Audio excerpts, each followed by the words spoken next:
opinions and views of the hosts and guests do not reflect those of the station.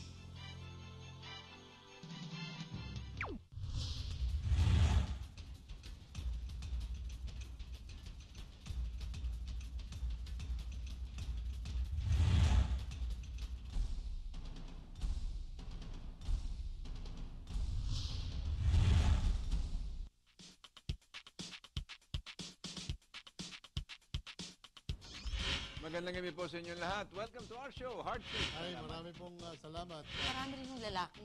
Ayaw rin ng divorce.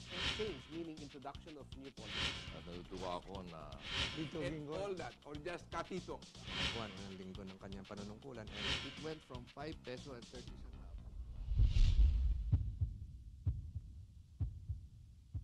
Magandang gabi po sa inyo. Welcome to our show, Heartbeat Live. I'm your host, Ray Rosa. We'll be together for the next hour discussing issues of vital importance to our country.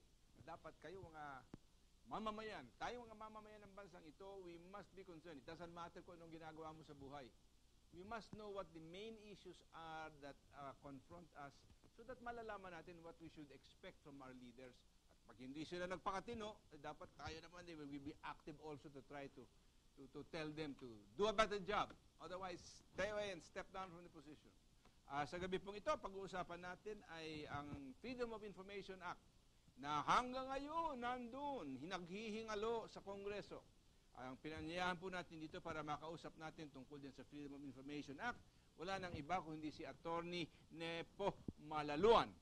Siya po ang co-director ng Institute for Freedom of Information at saka co-convener po ng Right to Know, Right Now Coalition.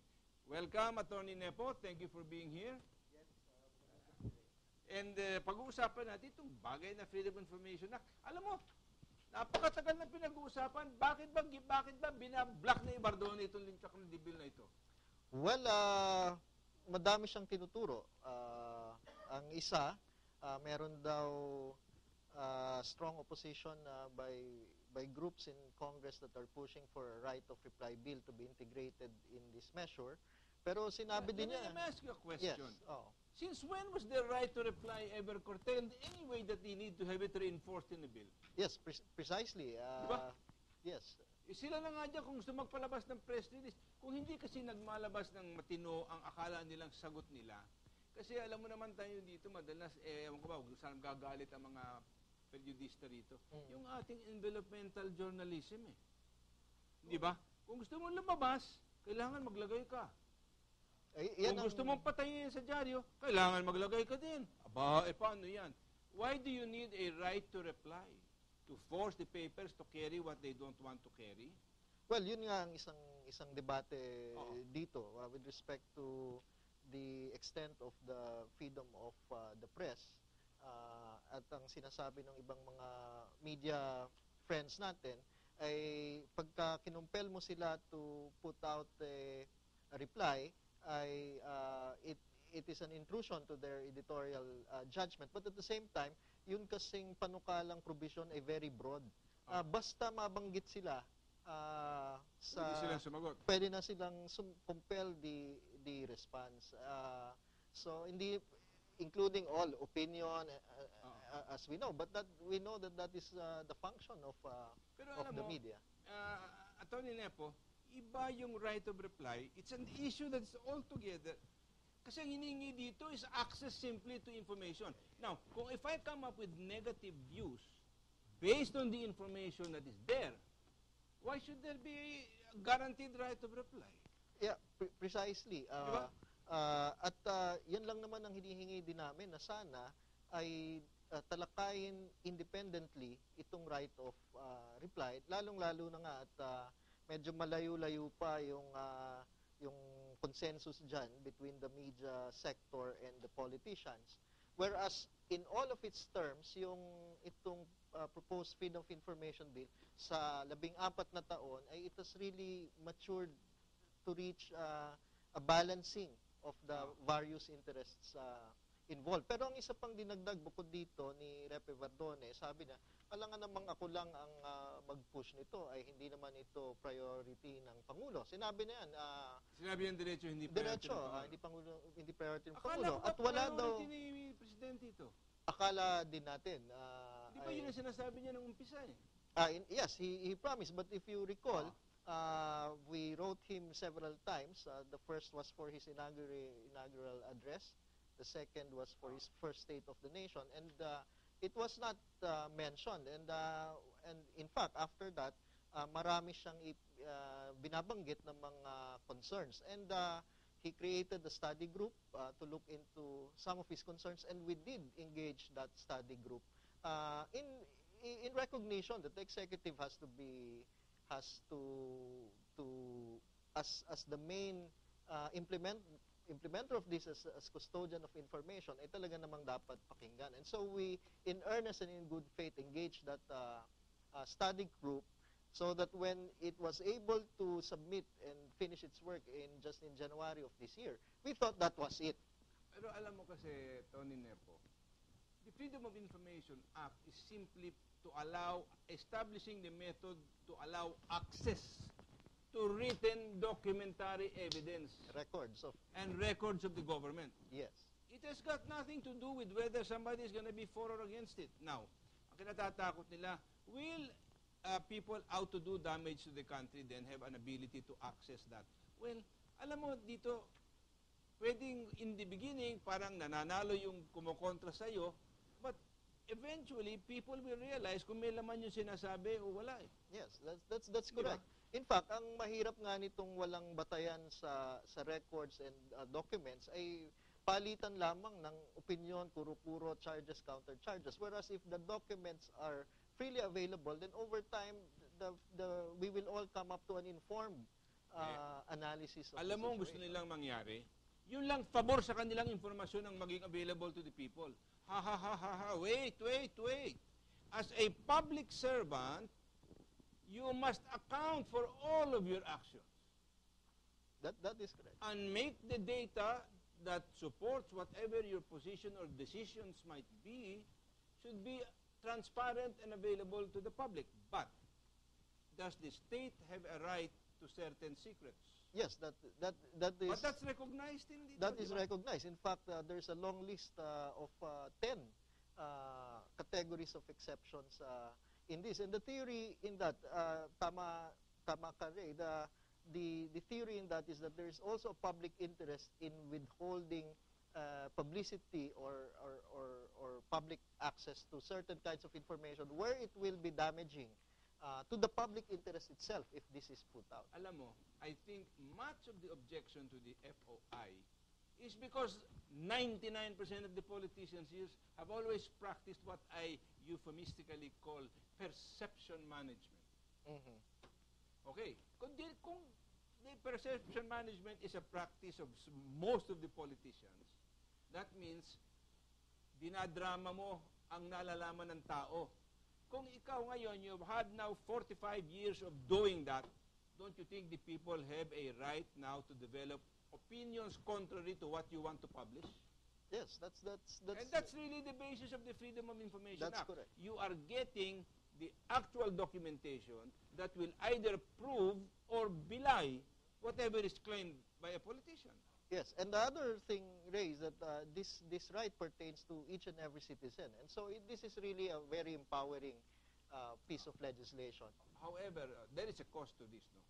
And I think part of the problem is, baka naman magdumog ang pamahalaan with demands for information that they cannot comply with it except in 10 years. Oh, that's not also, sabi mo nga kanina, more than 90 countries have adopted freedom of information laws. And none has ground to a halt because of this. In fact, the only difference, you have the same, merong mga konting uptick in the first year, but over time it also Settles down.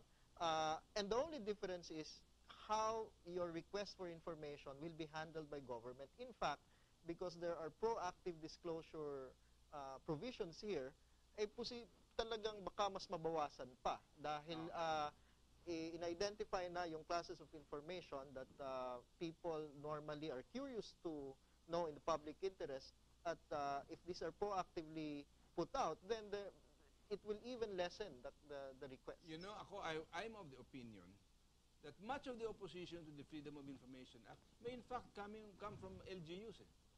That's very In other possible. words, the mayors, the governors, and the other congressmen, etc., and the councilors, etc., they are the ones that don't want to let it out. For example, how many municipalities or cities ang mga meeting ng mga konseho dyan sa papel lang? Tama yan. Na hindi na sila pasa-pirma lang. But there is no actual sitting down to deliberate about an issue. Siguro tinatanong lang, kano man sa akin dyan? Well, Basta't na-resolve yun, sige, saan ako pipirma? Pero pag pirma ko, kailangan kaliwaan. well, that's one aspect, the accountability.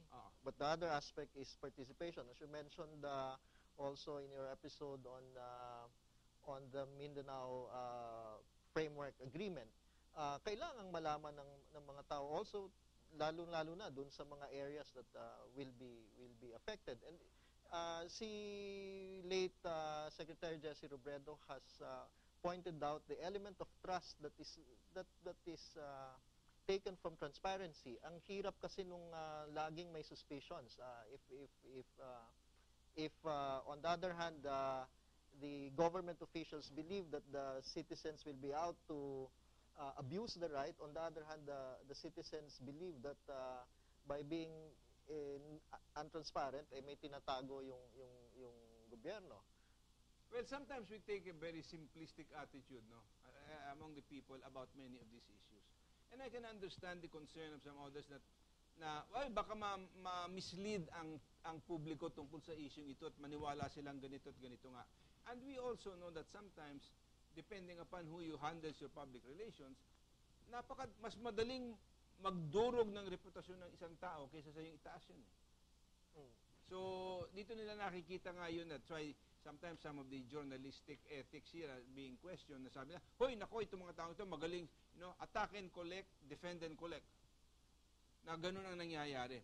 Pero ang binabasa ko dito I think, while there may be a process of education involved in the beginning, I don't think the people who are in government should really be concerned with that. Kung matino ang ginagawa mo at maayos ang ginagawa mo, and you are careful about your documentation, what do you have to fear? In fact, the agencies that have shown greater transparency are the ones who have been getting good media or good press. You're beginning to see also some of the subtle changes that are taking place in our political field. People are getting more sophisticated in their appreciation of what's going on. Kasi, alam mo, then part of the reason why I think this is so necessary, kasi obviously dito, well, what does the rule of law refer to? And I keep trying to tell people that hindi na siya sabi na rule of law, lahat kayo sumunod sa batas. Hindi eh. The rule of law principally pertains to the ones who are in power and authority, and the law is there to prescribe how they exercise that authority. Yeah, in fact, the right to Diba? information, bagamat It's sinasabi part of that. natin na kapangyarihan yan, it is actually a protection more than it being a power on the part of the Kasi citizen. dito ang attitude natin towards political office, hindi sa akin to eh. Yes. Mukhang ganyan ang Pinaghirapan ko. sa hinaba-haba ng mga debate on substantive issues, mukhang now it is boiling down to both the fear, as you mentioned, as well as that in a way, to put it bluntly, it's the arrogance of power. Anong kinatatakutan ni Presidente Noy when what is on his masthead is matuwid na daan? Yung matuwid na daan kasi kasama doon yung pagbubunyag ng informasyon and making it available to the people so that they can independently assess and draw their own conclusions and make their own judgments about how a public official comported himself. Whether it was right or whether it was not so right. Di ba? At saka ang sinasabi, hindi na kailangan transparent na. But we have to take into consideration how big the government infrastructure is from the national to the local levels, and the many branches of government and the many agencies, including GOCCs, public schools, etc. So we could not change this just by electing a new president, this has to be institutionalized, and part of the institutionalization of transparency, as you mentioned, is precisely to have the rules that will govern what is guaranteed in the Constitution. Kanya ako nalulungkot, alam mo, Tony Nepo. Because this issue on the Freedom of Information Bill is like the issue on dynasties. It's That's correct. enshrined in the Constitution, but they refuse to pass and to define the rules governing dynasty.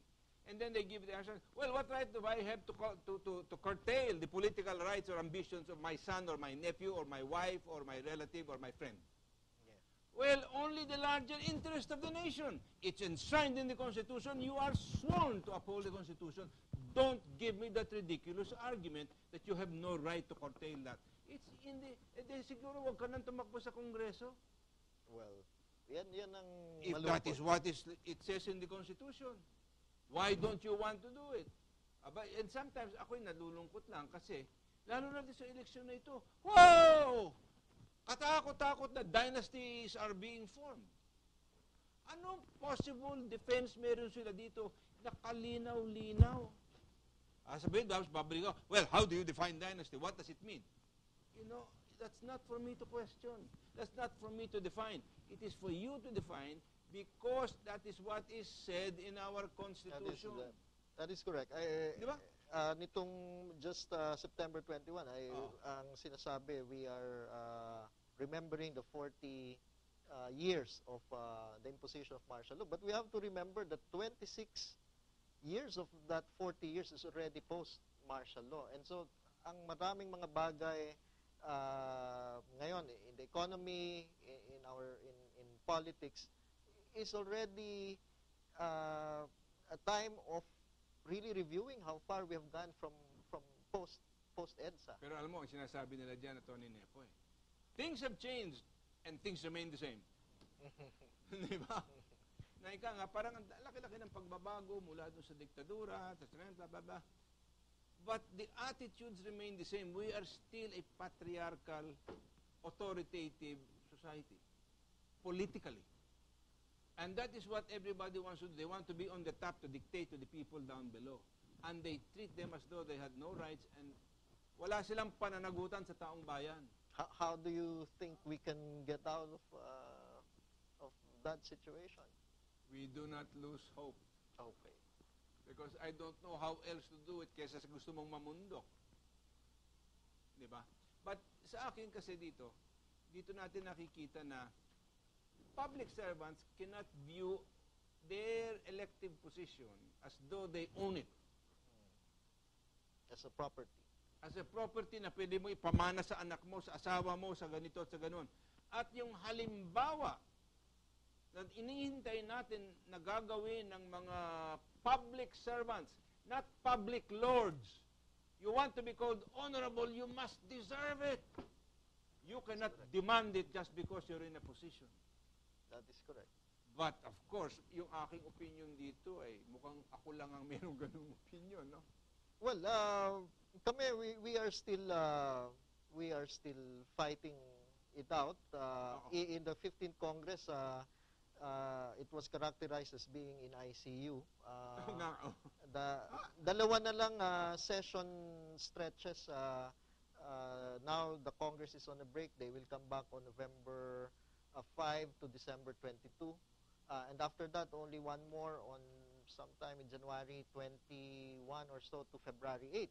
And after that, it's election, and they will only come back in June for about four days. And if this has to pass, kailangan mangyari bago magpasko on third reading so that there's time to go on BICAM and ratify it when they come in January.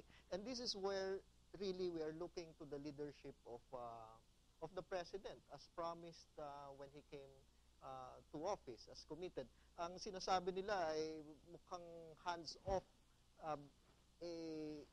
in respect of the independence of Congress. But at the same time, we see that the positioning is different, for example, with measures like the sin tax. In other words, hindi consistent. It becomes a matter of convenience.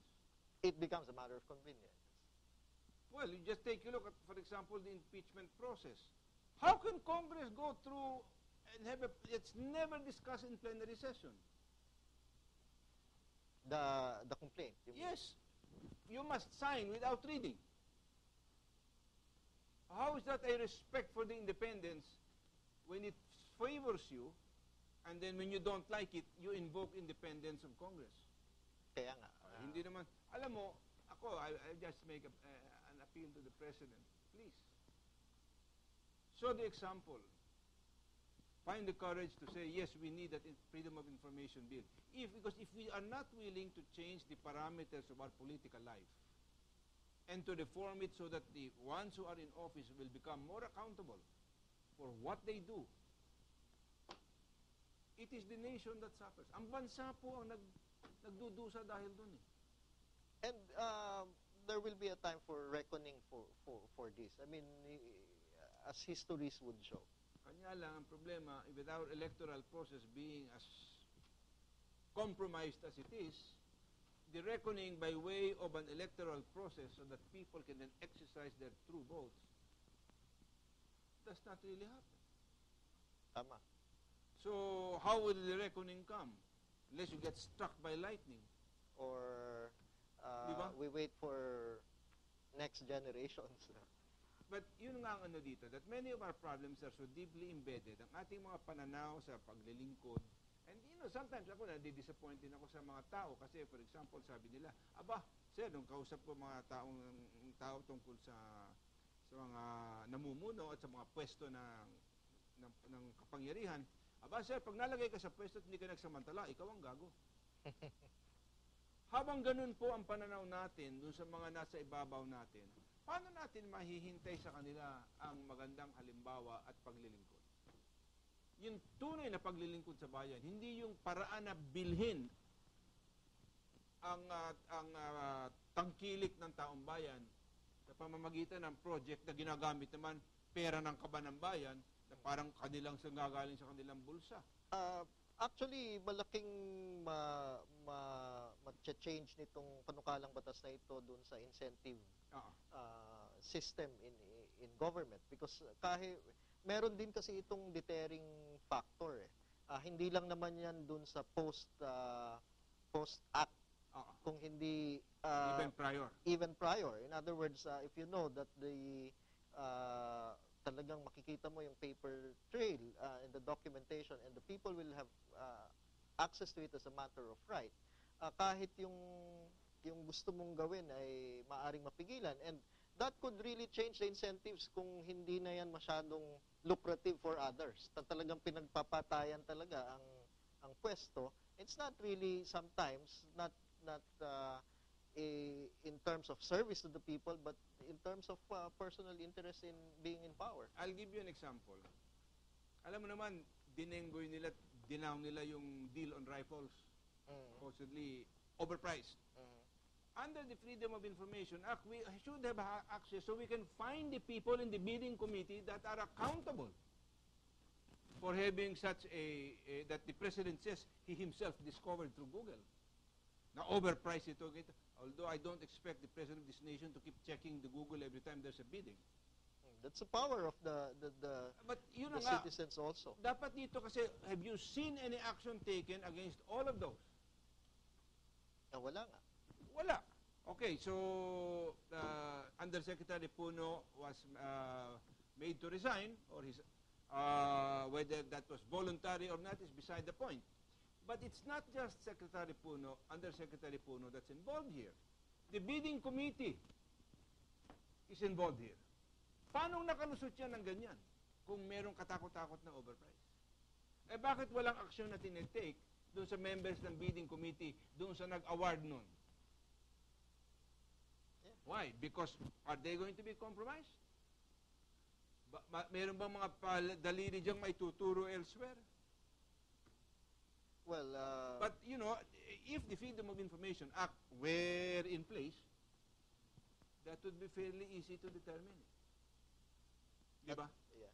At saka yung at all levels, kahit at the local government, this becomes available to all, regardless of age, gender, and wherever you are in the country. So pag nakita mo halimbawa isang bagong basketball court o kaya You can find yung out medicines. how You can much tell it how costs. much.